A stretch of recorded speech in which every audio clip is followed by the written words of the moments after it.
بسم اللہ الرحمن الرحیم۔ وہ اس سے باتیں کرتا کس وقت سویا تھا اسے اندازہ نہیں ہوا، اور اب وہ جاگا تھا تو اسے حیرت ہو رہی تھی کہ اندھیرے میں سونا اتنا مشکل اور اتنا ہولناک ثابت نہیں ہوا تھا جتنا وہ سمجھتا رہا تھا۔ کمبل کو کچھ اوپر کھینچتے ہوئے اس نے اسے گردن تک ڈھانپ دیا، پھر لیمپ آف کرتے ہوئے بڑی احتیاط سے بستر سے اٹھ گیا۔ ڈرائنگ روم کی طرف جاتے جاتے وہ اپنے سیل فون پر لگا الارم آف کر گیا۔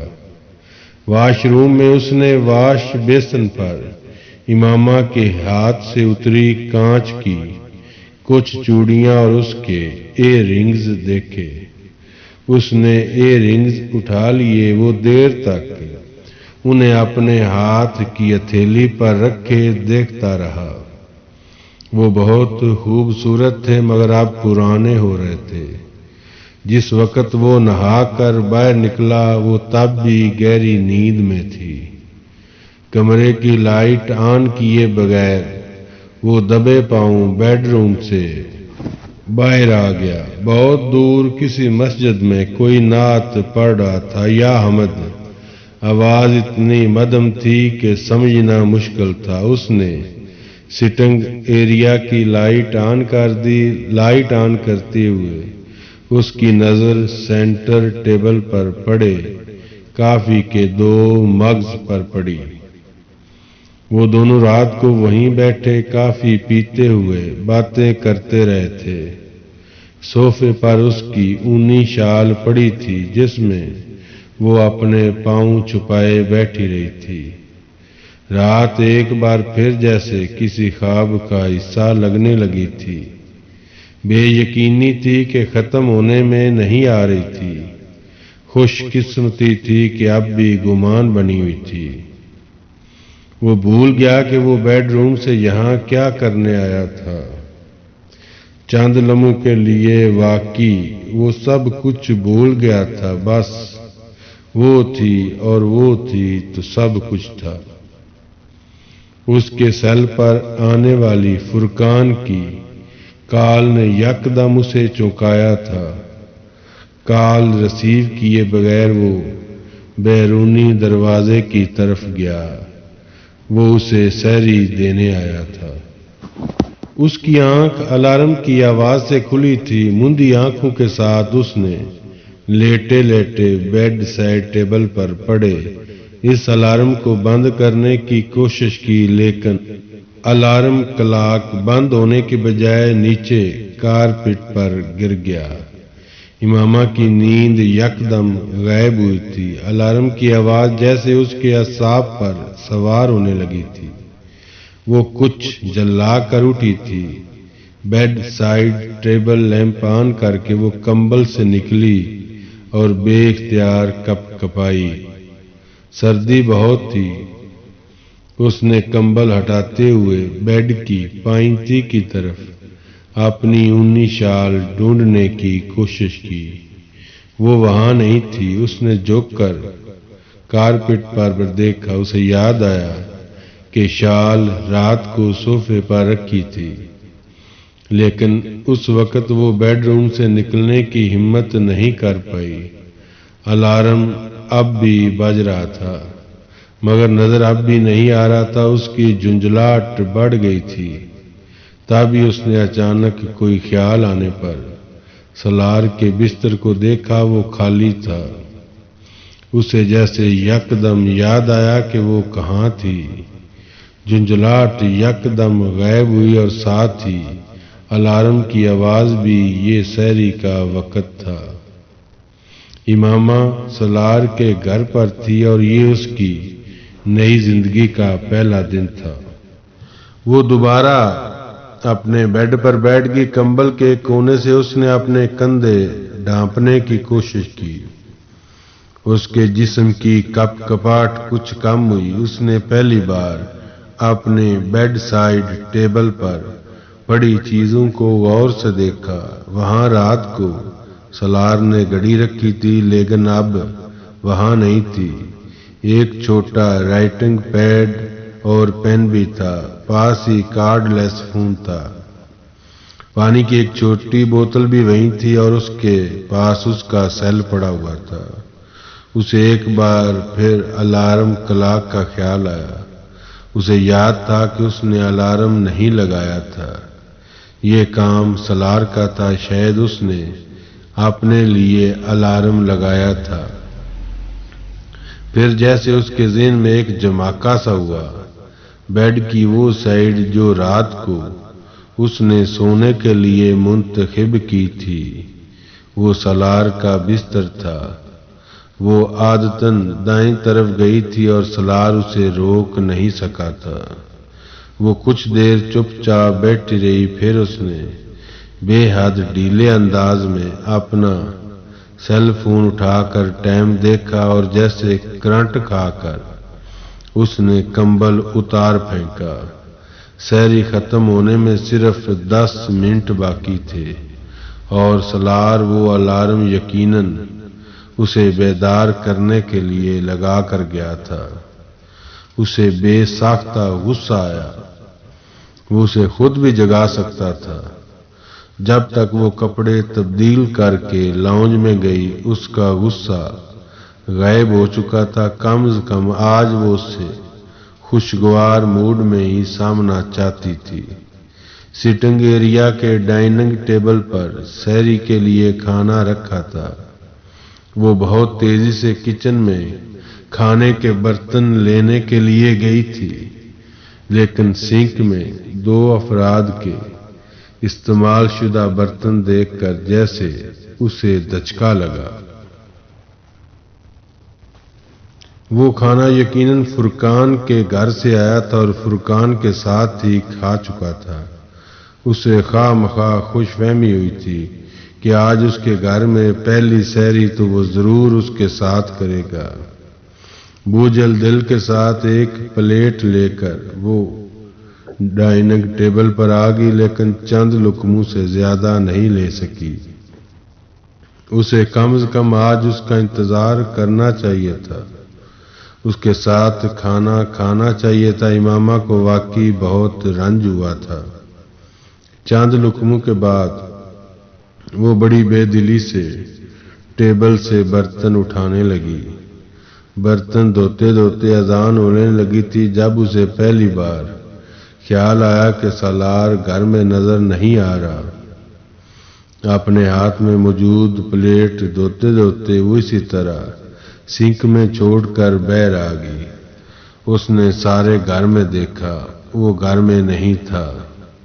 پھر کچھ خیال آنے پر وہ بیرونی دروازے کی طرف آئی۔ دروازہ مقفل تھا لیکن ڈور چین ہٹی ہوئی تھی۔ وہ یقیناً گھر پر نہیں تھا۔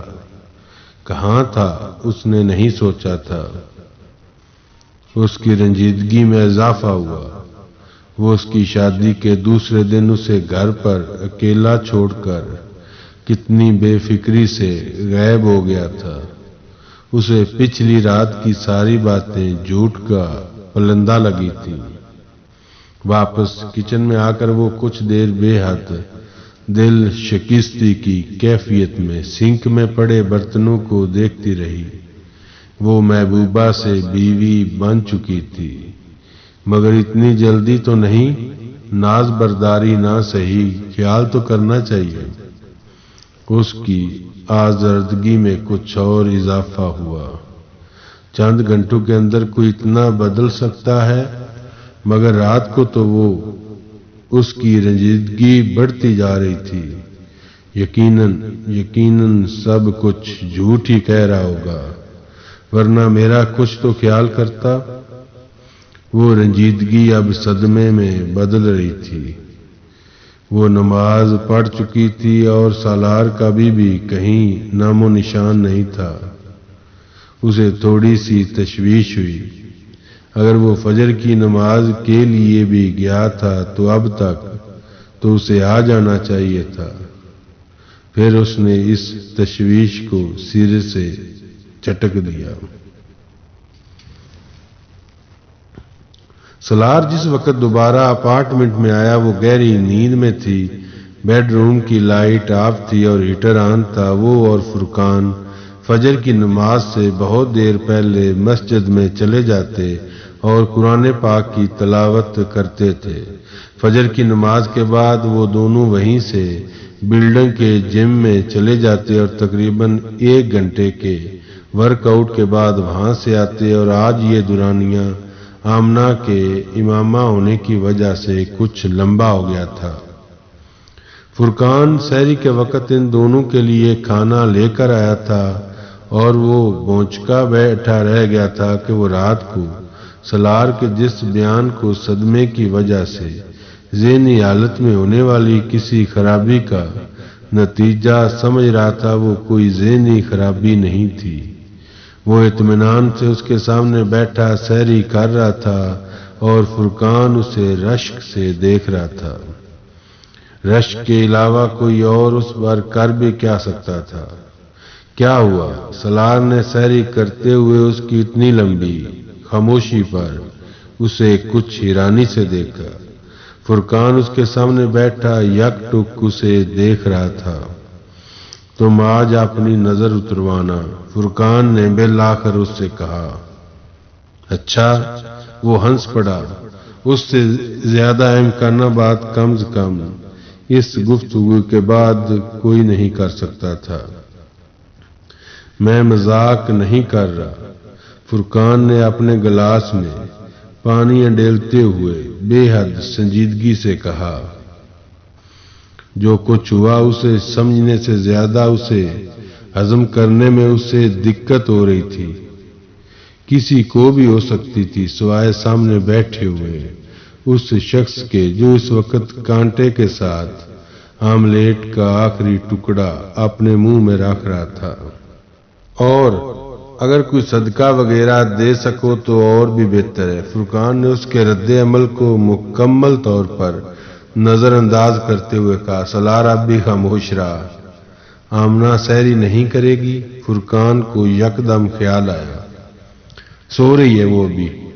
میں الارم لگا آیا ہوں، ابھی کافی وقت ہے سحری کا ٹائم ختم ہونے میں، سالار نے کچھ لاپرواہی سے اس سے کہا۔ فرقان اب بس کرو، اس سے بات کرتے کرتے ایک بار پھر فرقان کی نظروں سے جھنجھلایا۔ وہ پھر اسے ویسے ہی دیکھ رہا تھا۔ مجھے اس طرح آنکھیں پھاڑ کے دیکھنا بند کرو، اس نے اس بار کچھ خفگی سے فرقان سے کہا۔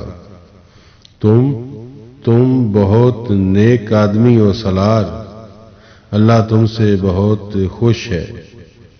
وہ آملیٹ کا ایک اور ٹکڑا لیتے لیتے فرقان کی بات پر ٹھٹک گیا۔ اس کی بھوک یکدم ختم ہو گئی تھی۔ مزید ایک لفظ کہے بغیر اس نے پلیٹ پیچھے ہٹا دی اور اپنے برتن اٹھا کر اندر کچن میں لے گیا۔ وہ خوشی، سرشاری، اطمینان اور سکون جو کچھ دیر پہلے اس جیسے کہ پورے وجود سے چھلک رہا تھا، فرقان نے پلک جھپکتے ہی اسے دھواں بن کر غائب ہوتے دیکھا۔ مسجد کی طرف جاتے ہیں؟ فرقان نے بالآخر اس سے پوچھا۔ اتنے چپ کیوں ہو گئے ہو؟ وہ اسی طرح خاموشی سے چلتا رہا۔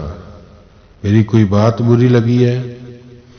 وہ اب بھی خاموش رہا۔ مسجد کے دروازے پر اپنے جوگرز اتار کر اندر جانے سے پہلے اس نے فرقان سے کہا، مجھے تم سب کچھ کہہ لینا فرقان، لیکن کبھی نیک آدمی مت کہنا۔ فرقان کچھ بول نہیں سکا۔ سالار مسجد میں داخل ہو گیا۔ امامہ کی آنکھ 11 بجے سیل فون پر آنے والی ایک کال سے کھلی تھی۔ وہ ڈاکٹر صبت علی تھے۔ ان کی آواز سنتے ہی اس کا دل بھر آیا تھا۔ میں نے آپ کو نیند سے جگا دیا، وہ معذرت خانہ انداز میں بولے۔ انہوں نے اس کی رندی آواز پر غور نہیں کیا تھا۔ نہیں، میں اٹھ گئی تھی، اس نے بستر سے اٹھتے ہوئے جھوٹ بولا۔ وہ اس کا حال احوال پوچھتے رہے۔ وہ بڑے بوجھل دل کے ساتھ تقریباً خالی الذہنی کے عالم میں ہوں ہاں میں جواب دیتی رہی۔ چند منٹ اور بات کرنے کے بعد انہوں نے فون بند کر دیا۔ کال ختم کرتے ہوئے اس کی نظر اپنے سیل فون میں چمکتے اس کے نام پر پڑی تھی۔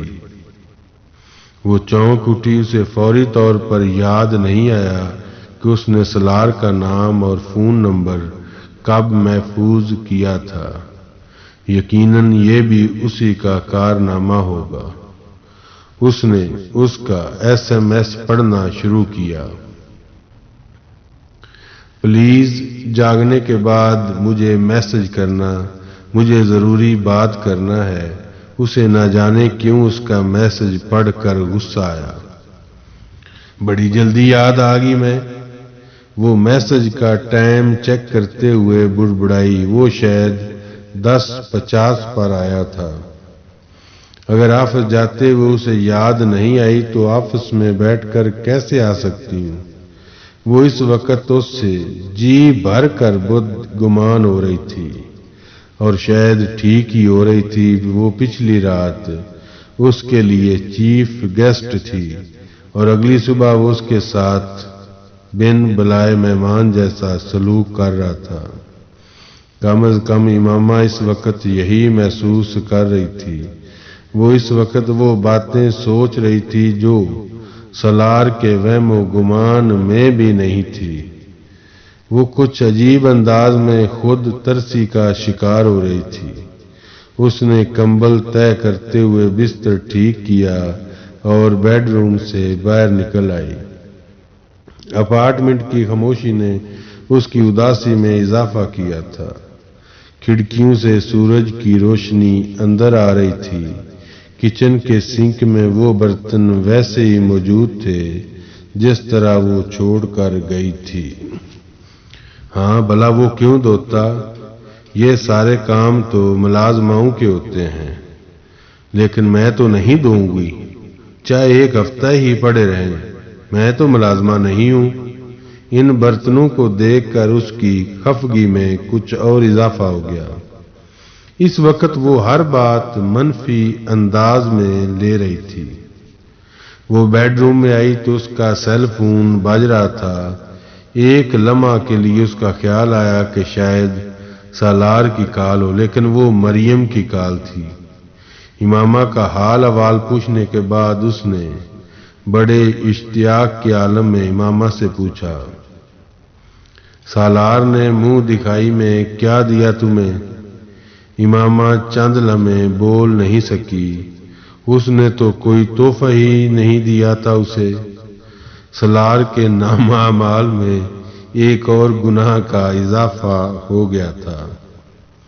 کچھ بھی نہیں، امامہ نے کچھ دل شکستہ انداز میں کہا۔ اچھا چلو کوئی بات نہیں، بعد میں دے دے گا۔ شاید اسے خیال نہیں آیا۔ مریم نے بات بدل دی تھی، لیکن اس کا آخری جملہ امامہ کو چبھا۔ اسے خیال نہیں آیا؟ ہاں واقعی سے خیال نہیں آیا ہوگا۔ وہ بے حد خفگی کے عالم میں سوچتی رہی۔ سالار سے اس کے گلے شکوے اس گھر میں آنے کے دوسرے دن ہی شروع ہو گئے تھے، لیکن اس کے باوجود لاشعوری طور پر وہ اس کی کال کی منتظر تھی۔ کہیں نہ کہیں اسے اب بھی امید تھی کہ وہ کم از کم دن میں ایک بار تو اسے کال کرے گا، کم از کم ایک بار۔ ایک لمحے کو اسے خیال آیا کہ اسے میسج کر کے اسے اپنے ہونے کا احساس تو دلانا چاہیے، لیکن دوسرے ہی لمحے اس نے اس خیال کو ذہن سے جھٹک دیا۔ وہ بے حد بے دلی سے اپنے کپڑے نکال کر نہانے کے لیے چلی گئی۔ واش روم سے باہر نکلتے ہی اس نے سب سے پہلے سیل فون چیک کیا تھا۔ وہاں کوئی میسج تھا اور نہ ہی کوئی مسڈ کال۔ چند لمحے وہ سیل فون پکڑے بیٹھی رہی، پھر اس نے اپنی ساری انا سارے غصے کو بلائے طاق رکھ کر اسے میسج کر دیا۔ اس کا خیال تھا کہ وہ اسے فوراً کال کرے گا، لیکن اس کا یہ خیال غلط ثابت ہوا تھا۔ 5 منٹ، 10 منٹ، 15 منٹ اس نے اپنی انا کو کچھ اور مٹی کرتے ہوئے اسے میسج کیا۔ بعض دفعہ میسج پہنچتے بھی تو نہیں ہے۔ اس نے اپنی عزت نفس کی ملامت سے بچنے کے لیے بے حد کمزور تعویل تلاش کی۔ آج کل ویسے بھی نیٹ ورک اور سگنلز کا اتنا زیادہ مسئلہ ہے۔ عزت نفس، اس نے جواباً ڈوب مرنے کے لیے کہا تھا۔ فون اب بھی نہیں آیا، لنچ بریک کے باوجود۔ ماہ رمضان نہ ہوتا تو شاید وہ اس وقت اپنی عزت نفس کو اس کے سچ میں مصروف ہونے کا بہانہ تلاش کرتی۔ اب وہ واقعی ناخوش تھی، بلکہ ناخوش سے بھی زیادہ اب اس کا دل رونے کو چاہ رہا تھا۔